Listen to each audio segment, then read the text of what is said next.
네, 외환시장 상황 전문가와 함께 짚어보는 시간입니다. 오늘 IM증권 박상현 연구원 연결돼 있습니다. 안녕하세요. 예, 안녕하세요. 네, 박영호님. 이번 주는 어떤 소식 준비해 주셨나요? 예, 비상계엄 사태가 일단락된 이후에도 정치 불확실성이 사라지지 않으면서 달러원 환율이 1,470원을 윗도는 높은 수준을 유지하고 있는데요. 오늘은 불안한 외환시장 상황과 함께 이번 주 주요 경제 이벤트까지 짚어드리도록 하겠습니다. 네, 지금 뭐 외환당국의 환율 방어에도 환율 수준과 변동성 모두 지금 잡히지 않고 있는 상황인데 고환율이 좀 부담이긴 합니다만 또 2008년 금융위기 때랑은 지금 다른 상황이라면서요. 예, 환율 수준은 거의 2008년 금융위기 수준에 버금가는 정도로 이제 높은 수준을 유지를 하고 있지만 저희가 아직 글로벌 아마 국내 금융 위기 이러한 거를 논할 단계는 분명히 아니다라고 보고 있고요. 아시겠지만 2008년 당시에는 미국의 금융 분할로 인한 글로벌 경기 침체가 함께 왔고 또 주요 대형 기업들이 이제 파산하는 일종의 이제 신용 위험이 사실은 벌어졌던 당시여서 상당히 이제 안전자산으로서 이제 달러 강세가 나타났고 거기에 따라 원달러 환율 자체가 상당히 좀 불안했었는데요. 최근의 상황 자체는 미국이 역시 잘 나가고 또 글로벌 경기 자체도 조금 정체 상황이긴 하지만 침체를 우려할 상황들은 아니기 때문에 우리가 어떤 새로운 신용 위기를 걱정할 단계는 분명히 아니라고 하겠습니다. 다만 이제 국내 정치 불확실성 자체가 상당히 이제 장기화되고 이러한 현상이 스스로 이제 우리나라 경제를 무너뜨린다라고 하면 그러한 흐름이 계속될 경우에는 국내 쪽 위험이 좀 잠재 있다라는 부분 자체는 조금 경계를 해야 될 부분인 것 같습니다. 네. 말이 씨가 된다고 해서 이거 말 참 잘해야 되고 조심해야 되는데 아무래도 우리 국내 경기 한번 진단을 해봐야 될 것 같습니다. 연말인데도 이렇게까지 소비 심리가 얼어붙는 거 참 모처럼에 보고 또 제조업 경기도 나빠지고 있는 그런 상황, 자영업자들 아주 힘들어하시고 내년 GDP 성장률 하방 압력은 더 커지지 않는가 이렇게 보는데 어떻게 보십니까, 우리 박 의원님? 예, 지금 국내 경기 상황은 생각보다 더 안 좋아지고 있다라고 생각을 하고 있고요. 말씀하신 대로 연말 경기 그것을 좌우할 수 있는 게 아무래도 소비 심리일 텐데 12월 달 한국은행에서 발표된 소비자 심리 지수를 보게 되면 거의 팬데믹 당시 수준 정도로 이제 급락을 한 상황들입니다. 거기에 기업들의 체감 경기 역시도 상당히 좀 악화가 되고 있기 때문에 소비뿐만 아니라 기업들의 어떤 투자 활동 자체도 상당히 위축이 되지 않을까라는 쪽에 좀 우려가 큰 상황들입니다.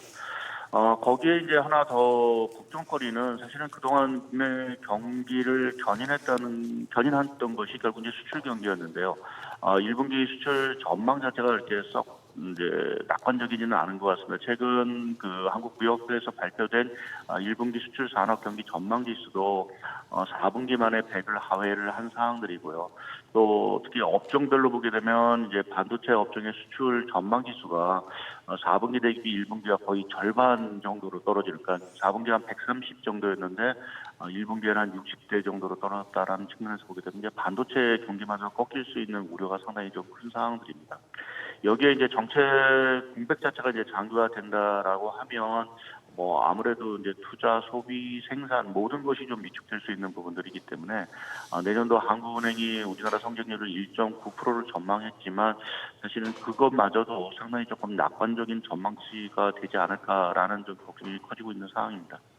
네, 이제 미국 국채 수익률 추가 상승 여부가 달러 환율의 주요 변수가 될 수도 있을 것 같은데 트럼프 당선인 취임 전에 이제 미국의 실업 그리고 물가 지표가 나오게 되는데 혹시 이런 지표가 시장을 움직일 만한 재료가 될 거라고 보시나요? 예, 지금 가장 중요한 거는 금리인 것 같습니다. 네. 최근에 달러가 강세가 된 부분도 트럼프 대통령의 당선도 있긴 하지만 12월 달 FOMC 이후 미국 국채 금리 자체가 상당히 속등한 부분도 이제 달러 강세를 지지한 부분들이 있고요. 향후에도 금리 자체가 앞으로 더 어떻게 될 건지 말씀하신 ISM 제조업 지수뿐만 아니라 특히 이제 1월 달에 발표될 이제 소비자 물가가 과연 어느 정도 수준으로 나올 건지 시장의 예상치를 또다시 상회한다라고 하면 국제금리가 또다시 급등을 할 거고요. 뭐 이러한 측면에서 보면 1월 달에 금리와 관련된 부분의 지표들을 좀 주목을 해야 될 것 같고, 그러한 측면에서 보게 되면 뭐 12월 달 고용 지표라든지 또 12월 달 소비자 물가, 또 1월 달 이제 20일 날 트럼프 대통령 취임 이후 각종 그 공약의 정책 추진 강도 여부도 사실은 금리에 큰 영향을 좀 미칠 수 있는 부분들이 있어서 1월 달에는 뭐 주식시장뿐만 아니라 뭐 외환시장 입장에서도 좀 금리 흐름에 상당히 좀 주목을 해야 될 것 같습니다. 네. 자, 그러면은 뭐 부담 갖지 마시고 박 의원님. 예, 지금 예를 들어 지금이라도 달러 사세요라고 조언하시겠습니까? 아니면은 뭐 수출업체들 혹시나 이렇게 뭐 보유하고 있는 달러 조금씩 이렇게 매도해 나가시죠라고 권하고 싶습니까? 이 레벨에서. 저는 이제 조금 이제 매도 내지는 해지를 좀 해야 되는 레벨이 다가왔다라고 좀 생각을 하고 있고요. 네. 물론 일단 일시적으로 이제 1,500원을 넘어갈 가능성은 분명히 있습니다. 그렇지만 말씀드린 대로 이러한 지금 상황이 뭐 신용 위기라든지 이러한 쪽으로 발생할 가능성은 이제 크지 않은 상황들인 것 같고요. 미 연준이나 트럼프 대통령이 여하튼 이제 저금리 부분을 이제 유도하기 위해서 뭐 여러 가지 정책을 좀 추진될 수 있다라는 부분에서 보면 달러의 흐름 자체는 상당히 이제 강세폭 자체가 1분기를 지나면서는 조금 완화가 되지 않을까라는 좀 생각을 하고 있고, 그러한 측면에서 보면 달러원 환율 자체도 뭐 한 1,500 초반대에서 고점을 형성한 이유는 완만하게 좀 하락을 하지 않을까라는 좀 예상을 갖고 있습니다. 네, 오늘 내용 잘 들었습니다. 고맙습니다. 예, 감사합니다.